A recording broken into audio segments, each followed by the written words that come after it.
Hey, it's Alabama Annie with another episode of Stories and Songs for you today. And I'm going to talk to you today about the little people.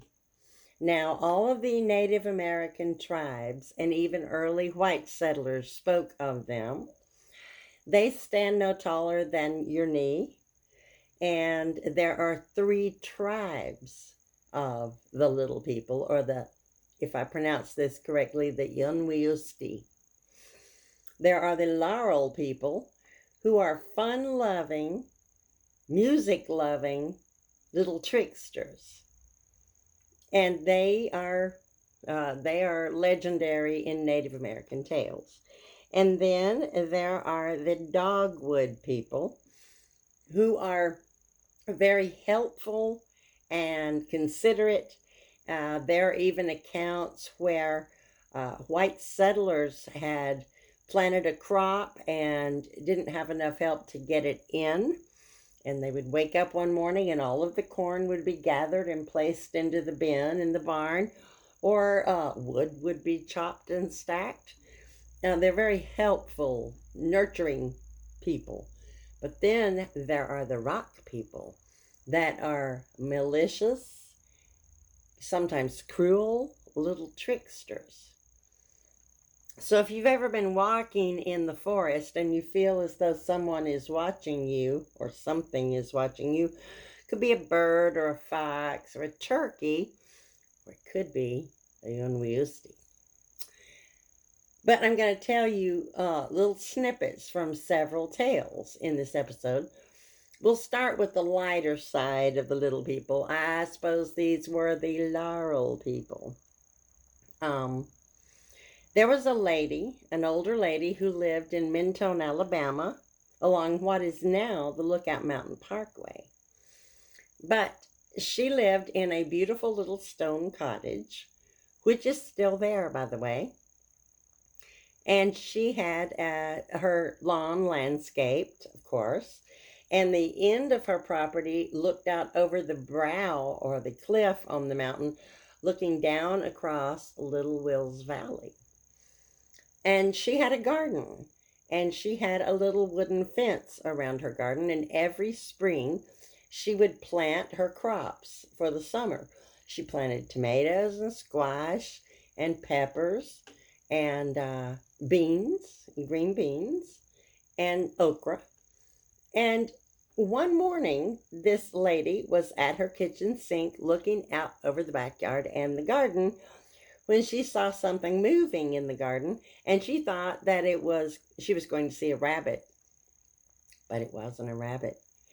It was two little men dressed in cloaks who had climbed over the fence, and they were taking her okra and her squash and her tomatoes.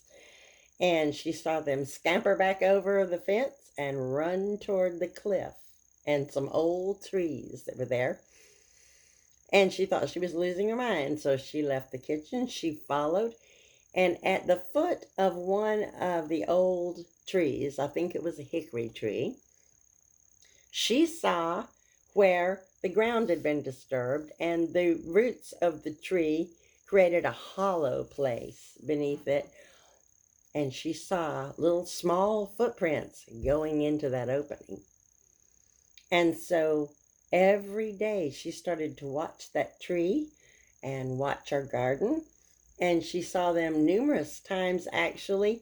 She claimed that she became friends with them and would leave them little treats out of her kitchen at the foot of the tree, and that the treats would always be taken. And she claimed that she made tiny clothes for them, which would have been the size that a toddler would wear. And this went on and on for years.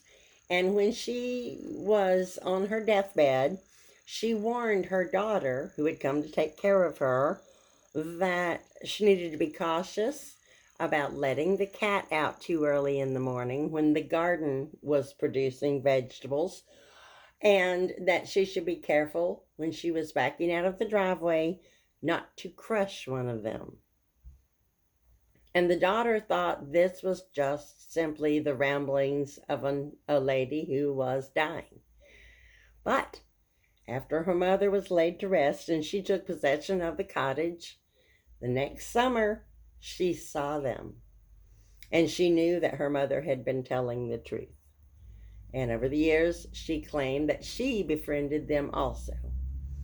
So there's that account of the little people, I believe were the Laurel people. And then if you look further up Lookout Mountain, that runs from Attala, Alabama, all the way up into Georgia and Tennessee, and becomes Signal Mountain, and then is the foothills of the Appalachians. You will notice that over the years, when you were a kid, if you grew up around here, you would see signs that said See Rock City or See the Fairy Village.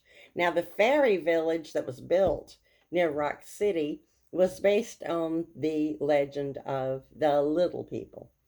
And you could go in and see the place, and there would be little figurines about, shin or knee high of the little people doing various things in those displays. And that's another account. And then there's an account of a farmer up near Rising Fawn, Georgia, who actually saw them gathering his corn when he had hurt his leg and couldn't, and they put the corn into the corn bin for him. And then there's the tale of the rock people, the ones who are malicious and nasty. And if you hear a sound behind me in a couple of minutes, it will be a forestry helicopter taking off to deliver more workmen into our forest to work on the utility lines. So you'll hear that in a second. I can't avoid it. But there was a man named Rudy Stokes who had been arrested on numerous occasions for various petty things and always ended up in the jail. And Rudy was placed on a work gang that went out into the middle of nowhere in the middle of summer to cut back brush and trees to build a railroad bed. And he got tired of the work. He had poison oak. He was eaten by mosquitoes. He was tired, and he wanted to get over to his girlfriend's house who lived not too far away. So one night at the work camp, he took off and tried to make it to her house. There goes the helicopter. But in the interim of trying to escape, he got lost in the woods because he wasn't from that side of the mountain. He got lost, and he ended up in a place called Little Man Holler. And that was a place nobody went because everyone claimed there were some little people there who were very dangerous. Well, Rudy had heard these stories, but he didn't quite believe it until that night. He got lost. He fell down and hurt his leg. He had to find some sort of walking stick to help himself along. And then he fell again. And when he fell again, he started hearing screams and noises all around him. And a band of the little people, the rock people, came out and grabbed him by his arms and legs and hauled him down the hollow into their camp, where he awoke the following morning to find himself laying beside a fire, surrounded by animal bones of different natures. And he was beaten and bruised and had this distinct memory of these little people bending over him and grabbing and touching him. Rudy was never the same. The sheriff and the rescue team came to find him with the dogs because he had escaped from the work gang.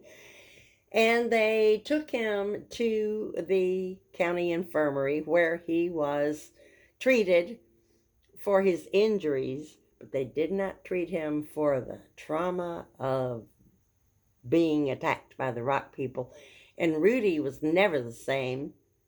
He lived out his life as a trustee in the jail and wouldn't leave, refused to leave after that.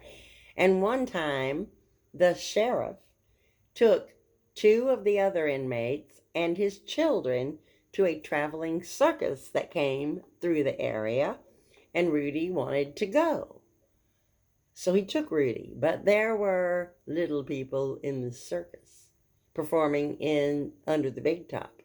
And they frightened him so badly that he again, after that, never left the jail until a few years later when the floor in the jail cell fell through and he had to go back to the infirmary.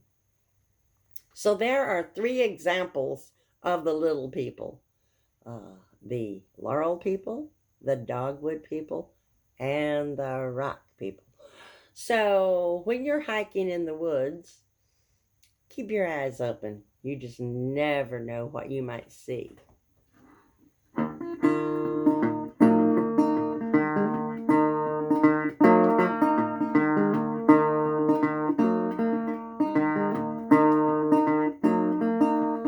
Living in a hollow where the sun don't shine,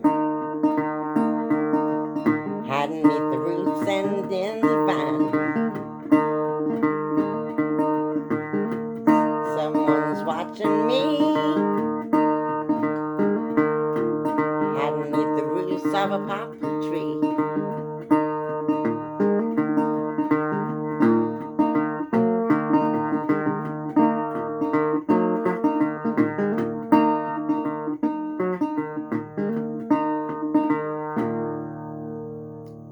And there we have it.